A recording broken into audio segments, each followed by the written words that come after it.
Hey guys, Blindside here. Go through my setup with you guys. I did take this thing apart in order to provide you this video, so do know that some things have changed, some things are brand new compared to what I usually used to use. But all of it seems to be working out fine now. Uh, this right here is the setup that you see me working on. Now, I'm going to go through the different items that are in here. I'm also going to go over how I connected them up. I might even go through the software connections so that you can see how it looks like inside the computer itself.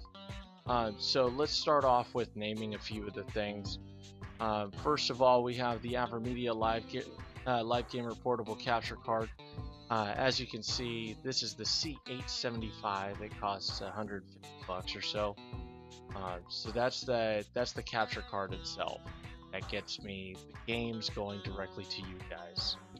Next up, we have the Turtle Beach X12s. Let me get that on the screen. As you can see, the Turtle Beach Air Force X12s, $60 over at I think it was a GameStop. Yeah, I get this at GameStop. Next up, we have, this is my left monitor. This is not the more powerful of the two.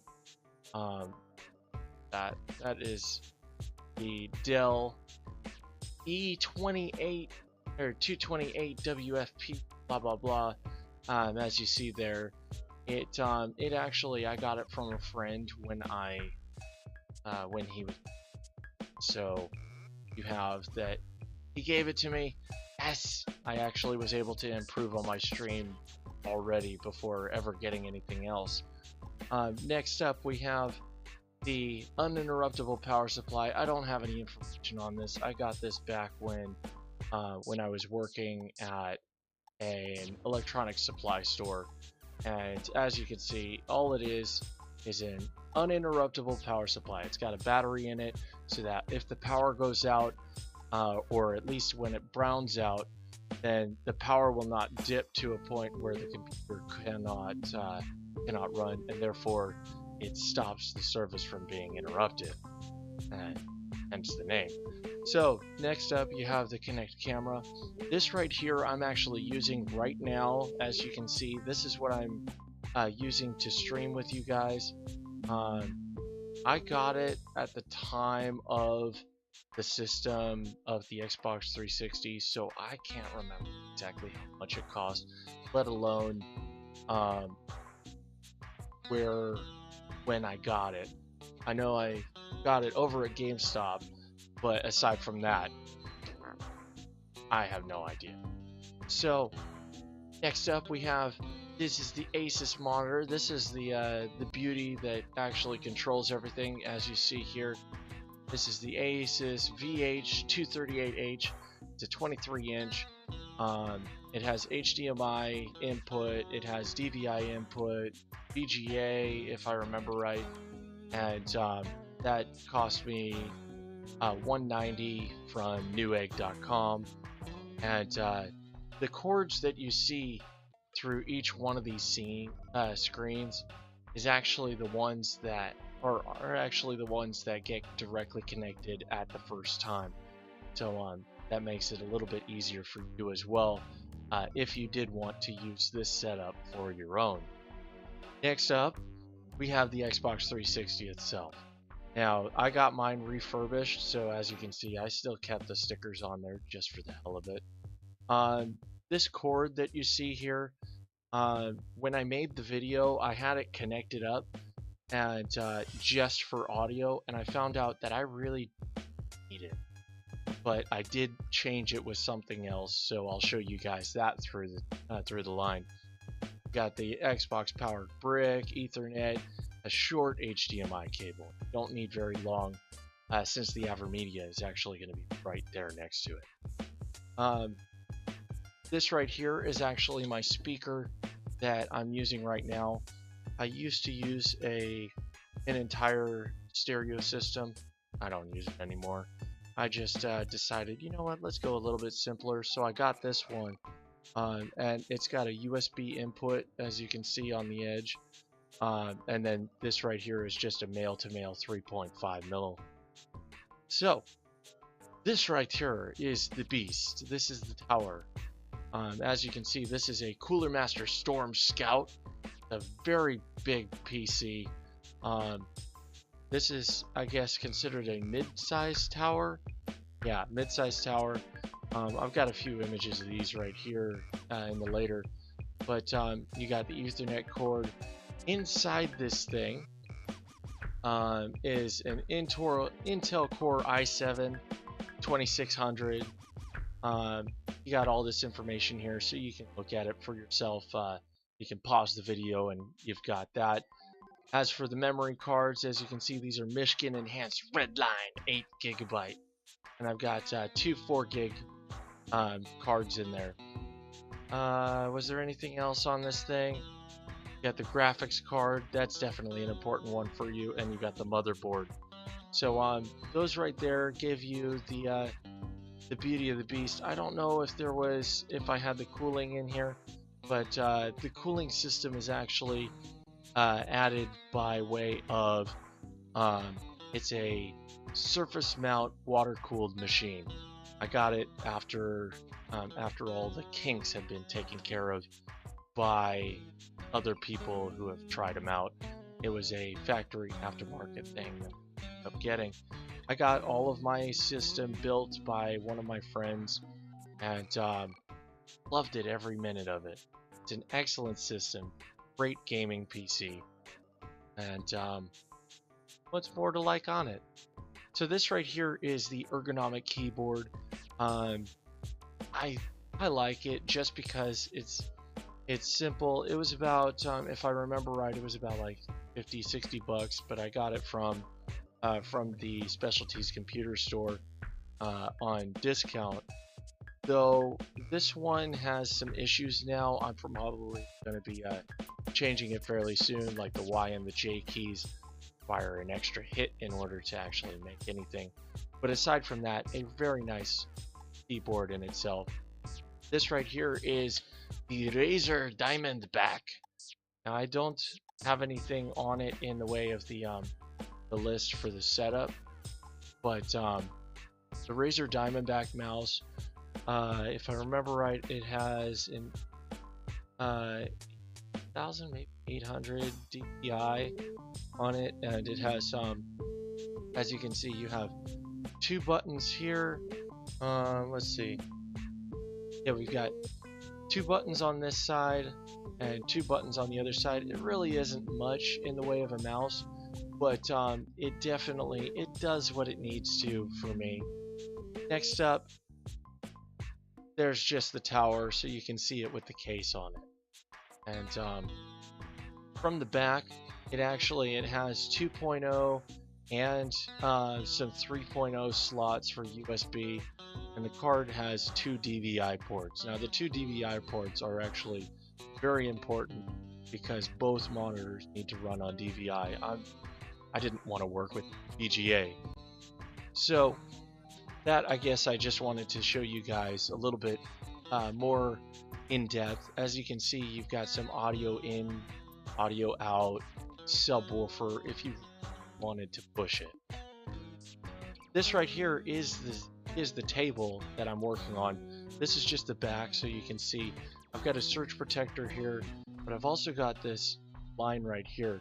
This is the switch rewired so that it's actually in the front of the system, and I'm just going to show you right there that it would be right in this corner. This is from my original setup. It was actually 2 plastic sheets that held up that Asus monitor before I got the Dell one. So I used to have it mounted directly onto the back panel.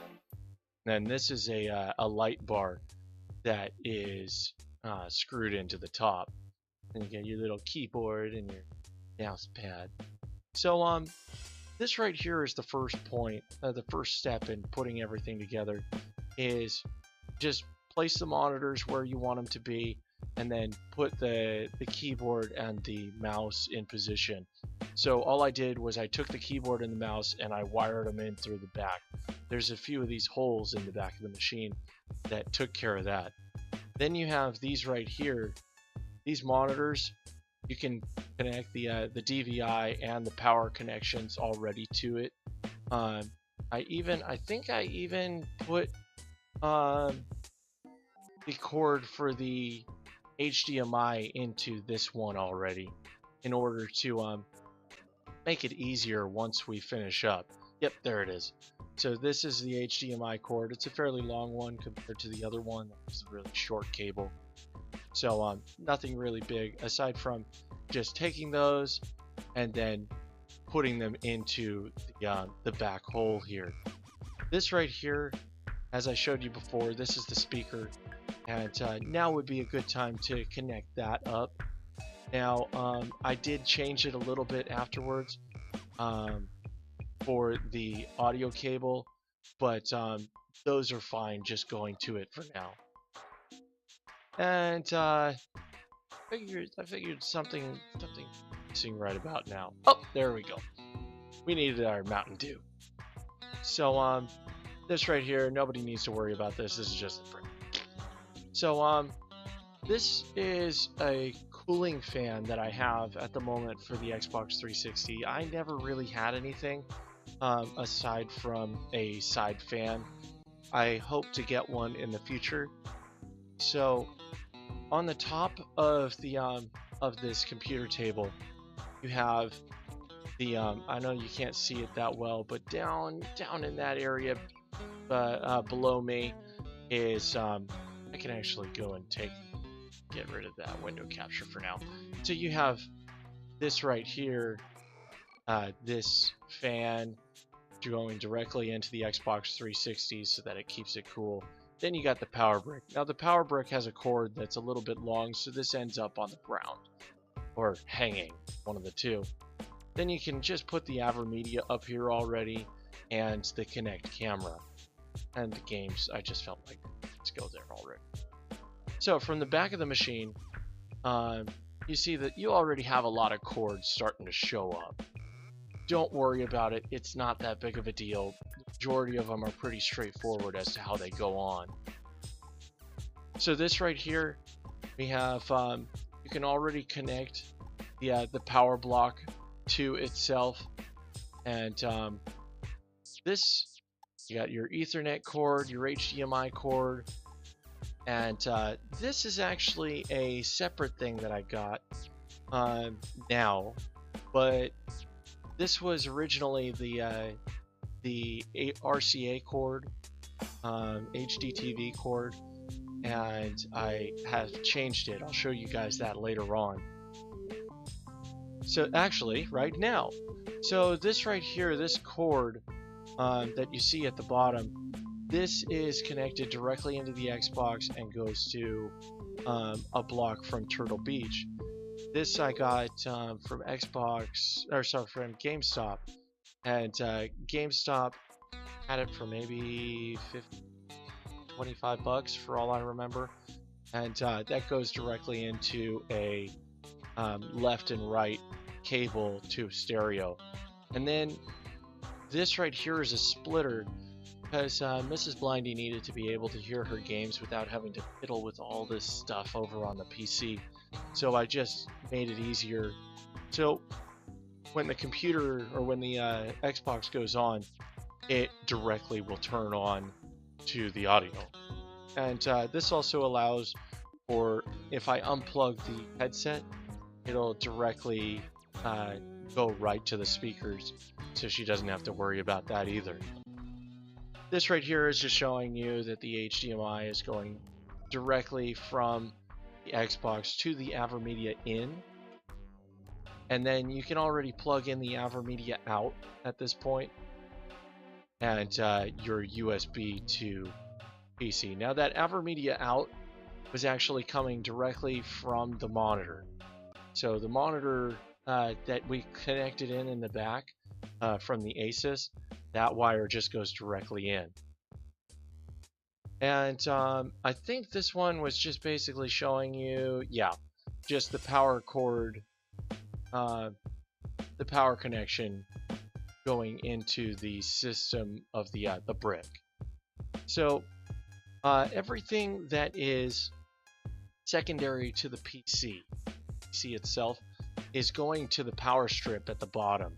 And the first one that can be done is the Xbox 360. Then the Kinect itself has a requirement that in order to go to the PC, you need this other connector that you may have seen back in the video. If you need to look back at it, of course, you have your own time that you can come back to the screen. But this right here is a proprietary connection that goes directly into the Xbox. But right now I've got it connected to the PC through this cord right here. And that's pretty common. But what it does is it actually requires you to plug in this brick. This is the power to the Kinect itself. And in order for the system to work when the power to the uninterruptible power supply is turned off, to save electricity and everything, I have this surge protector where you have, this is that power or that light strip that you saw. This right here is the I think this is the printer, and then you have your what was that? I don't remember what that was. That's probably, oh, this is probably the you have one of them is probably going to be the router. So scary noise. As you can see, this is dangerously crazy. You can already push the entire system back against the wall. So this is showing you connect the USBs. I know it's a little dark, but just connecting the USBs up to the system. The Kinect, if I remember right, is a USB 2.0, and the AverMedia is too. Then you have that this is the line in. This was an original setup. This was before I found out that I could use the AverMedia for the audio directly. So now this plug, instead of going into here, it is going into the it's going into the back of the speaker. So this is connecting the uninterruptible power supply up. It's not really much to show there, aside from the uninterruptible power supply is going to have the PC plugs here and here. So this is connecting the Ethernet up. No worries. The DVI. All you need to worry about this connection. All these connections are really quick and simple. This one right here is important that you get the left versus the right. I have that my left monitor, the Dell, which is the crappy monitor, so to speak, that is connected into the top DVI, and I also have that the uninterruptible power supply is connected to that monitor, so that you can keep it on to shut it down. That's all the uninterruptible power supply is there for, is for if there is a power failure, you can take care of it that quick. And the Asus monitor is actually connected to the surge protector, the giant power strip, I mean. So this is those connections right here. This would be the Asus, and this would probably be the tower. And this right here would be that surge protector you saw, that tiny one. And that can, once it's done, just be connected into the wall, and then you have your entire setup. I think that's all I had for you. Yep. So I hope that helped you guys out. I know that, that a lot of you enjoy that. I'm going to probably throw up another video showing the software side of things, but that will be at a later date. So this is Blindside out. You have a good one, guys.